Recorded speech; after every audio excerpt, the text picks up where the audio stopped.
think that having a long sleeve bodysuit? Haha.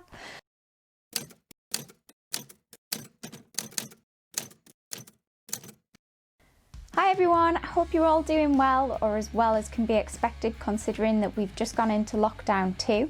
Today I'm going to talk to you about some of the things that I sewed in October and also give you a little insight into some of the patterns that I've bought recently and also what my plans are for the next couple of months. I don't normally do this kind of video because I feel like I'm holding myself accountable, and I'm the worst person for procrastinating. Once I've said that I'm going to do a thing, I get scared of the failure and it gets all built up in my head, and then I decide that I'll just put that off for now. But I guess in a way this kind of thing will help me be a bit more productive, I hope. I also think it's quite nice to see that not every project is like worthy of a video in its own right. So sometimes you just make something exactly as the pattern dictates in a really easy to use fabric, and it's not always worthy of showing you the entire process on YouTube. So this is a nice way for everyone to see the kind of more mundane or boring projects that I've been doing.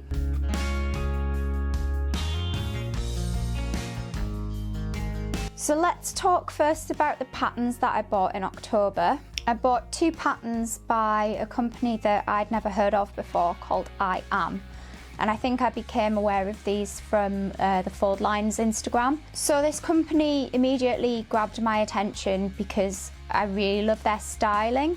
And you'll see that the first pattern that I'm going to talk about, they just nailed the styling for me and I could really see myself wearing it. So the first pattern of theirs that went into my basket was the Merlin coat. This didn't actually tick all my boxes because I wanted something with a high neck.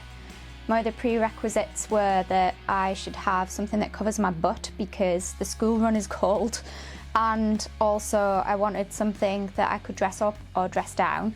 So the Merlin fits the bill, but the only other prerequisite it didn't have was the high neck. So I am going to probably make myself another coat at some point that has a high neck. So if you can think of any pattern recommendations for something that's not too fitted and is a longer length but has a high neck, then feel free to leave me a comment below. So that was the first one to go into my basket, and then the second one was the Irma, which is a shirt dress or shirt pattern depending on the variation that you want to make, and it has a couple of different sleeve options as well. If you're into like a bishop sleeve, it has that as an option. I bought this pattern because I was going to use it for my Sabrina dress, but I actually didn't end up using it. But I am going to make the longer shirt version with the high-low hem in a fabric that I haven't decided on yet, but I won't be making it anytime soon because I have other more pressing projects, which I'll talk about in a minute. But I do love this pattern. I think it's, again, quite edgy and cool. Again, they nailed the styling, so it kind of speaks to me. So the third pattern I bought this month is a bra pattern. I can't seem to go for very long without buying one. Even if I have no intentions of making one anytime soon, this is the one type of pattern that I will actually hoard. So I bought the Queen of Suburbia Adrian half cut bra pattern, and the reason why I got this one was because I saw that Emerald Erin had made a version over on her Instagram, and I really trust Erin's judgment on all things lingerie, and she made an absolutely beautiful version. And I thought, well, I always tend to wear like half cup style ready to wear bras. Not that I have many left in my drawers, but that's the style that I would always opt for.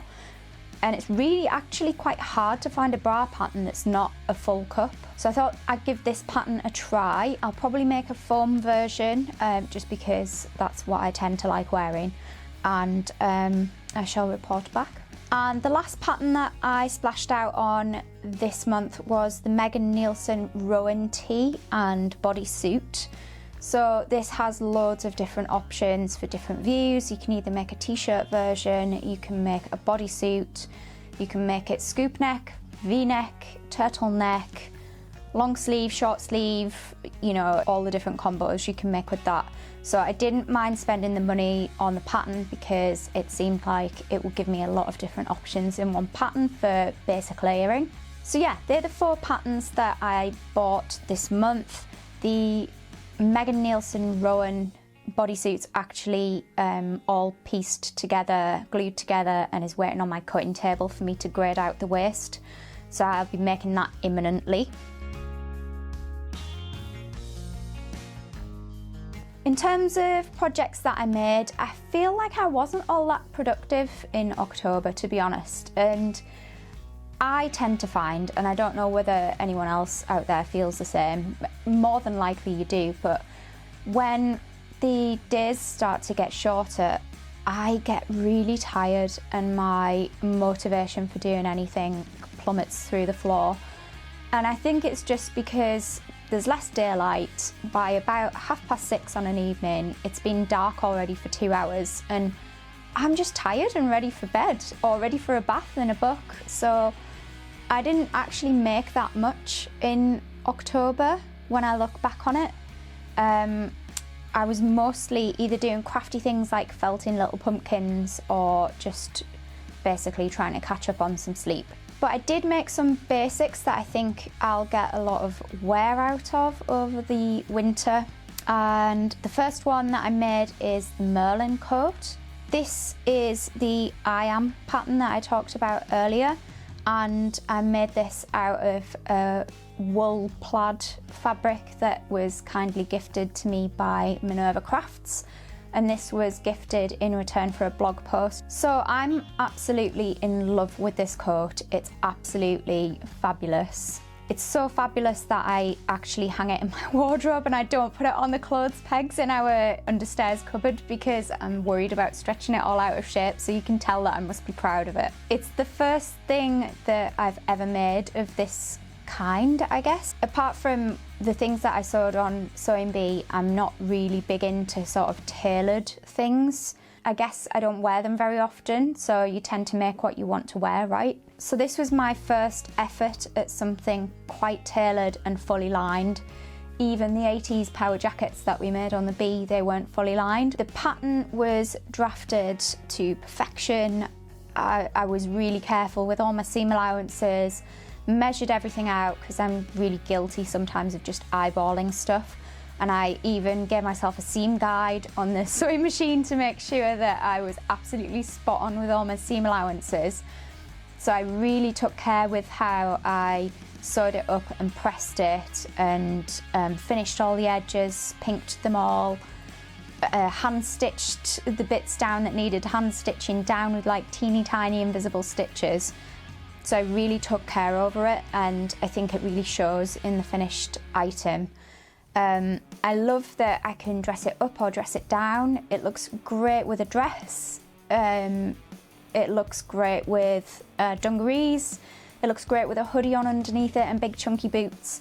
I couldn't be more pleased with it, and I really feel like it's totally me. One of the things I made earlier in the month, or rather finished off, was a knitted blanket that I'd had sitting unfinished for ages.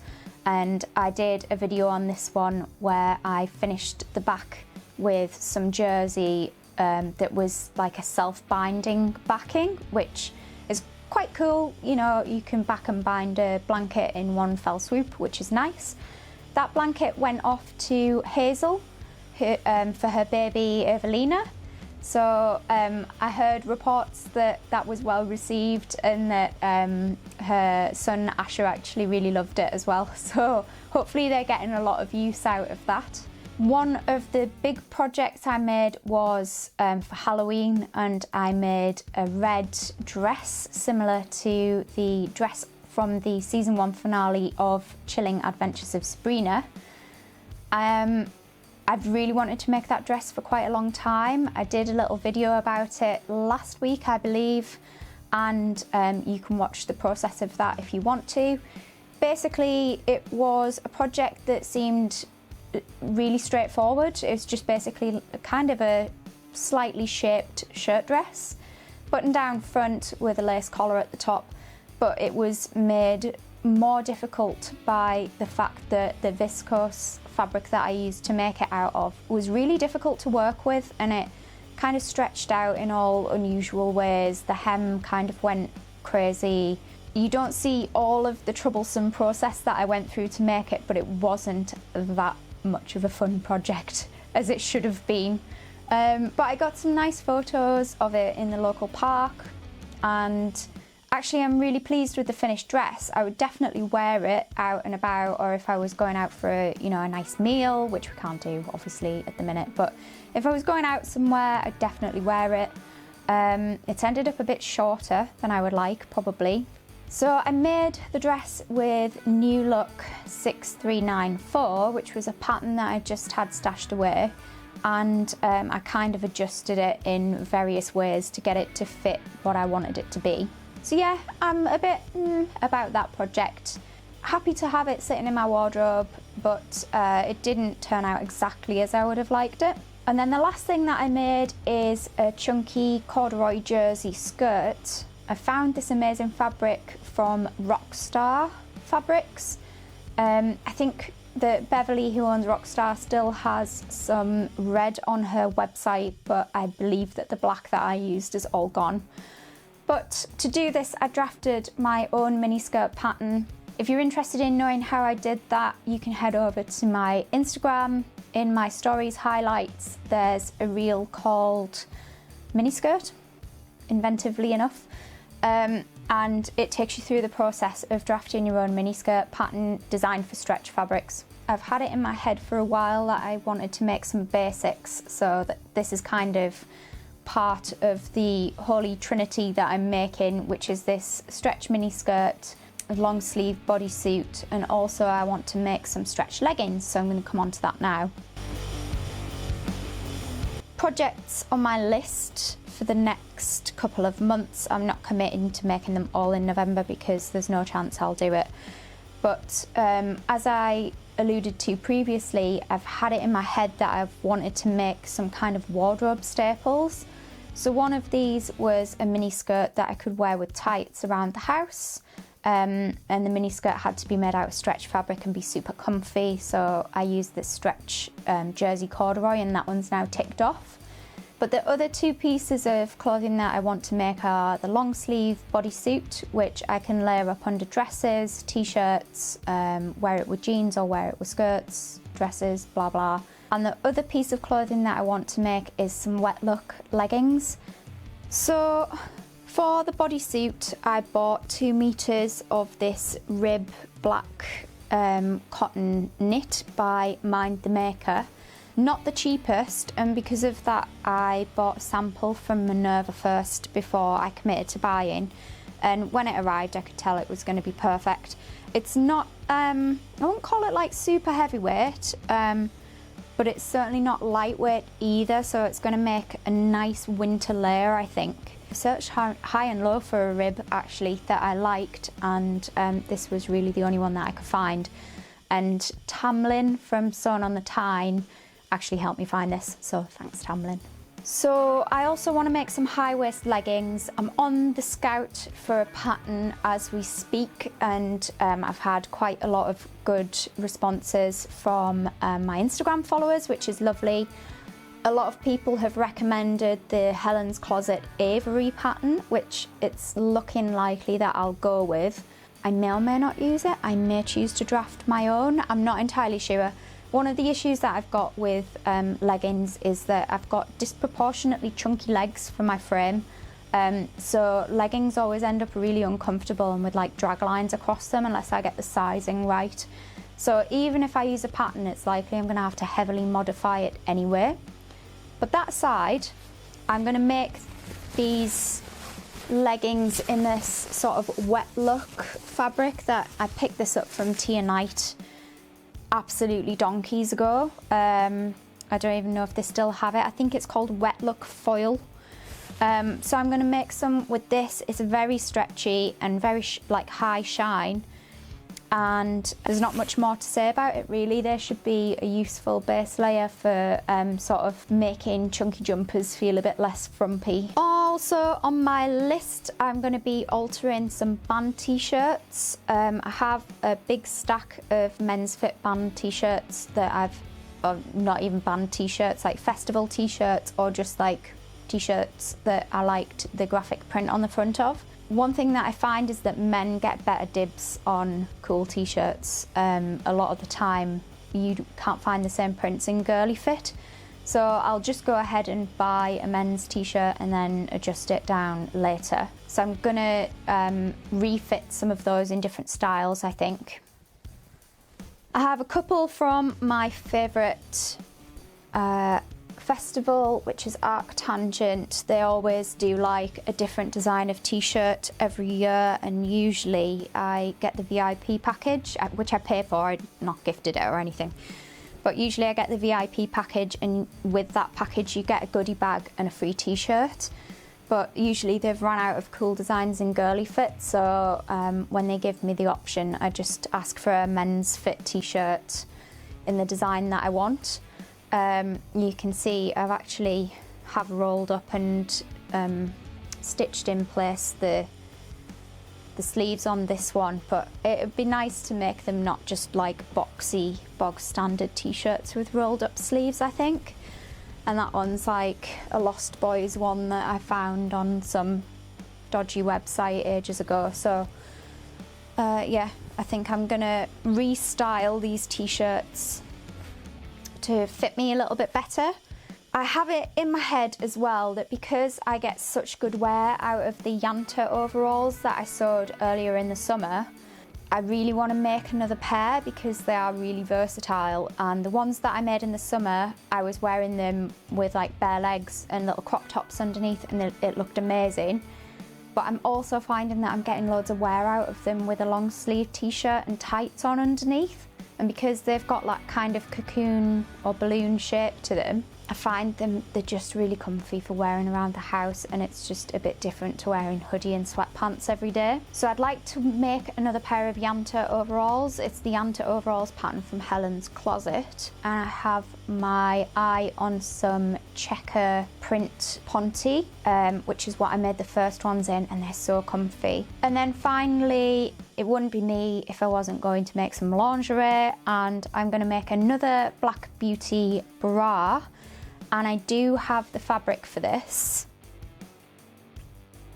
but I'm going to leave it to be a bit of a surprise because the fabric's a little bit special and I don't want to ruin it. I'm probably going to showcase it on Instagram and stuff when it's done. So I'm not going to ruin the surprise on that one. And then I'm also in the process at the moment of making a Geordie bralette.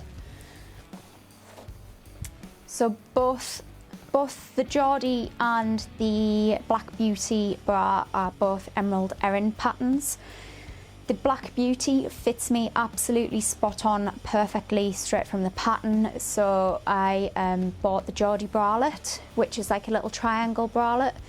I've actually started making the bra cups in the same size as I take in the Black Beauty. So when that's sewn up, hopefully it'll fit me well, and will probably become my new go-to bralette pattern. I'm making it in this cute fishbone jersey print, which I bought ages ago and can't remember where I got it from, so sorry guys. So that's what I'll be sewing through November and December. If you've got any pattern recommendations or you've seen any fabrics that you think I'd really love, hit me up in the comments below. I'm always interested to see new things. And yeah, I hope you're all keeping safe during lockdown and that the dark days aren't getting to you too badly. And happy sewing everyone. See you next time. Bye.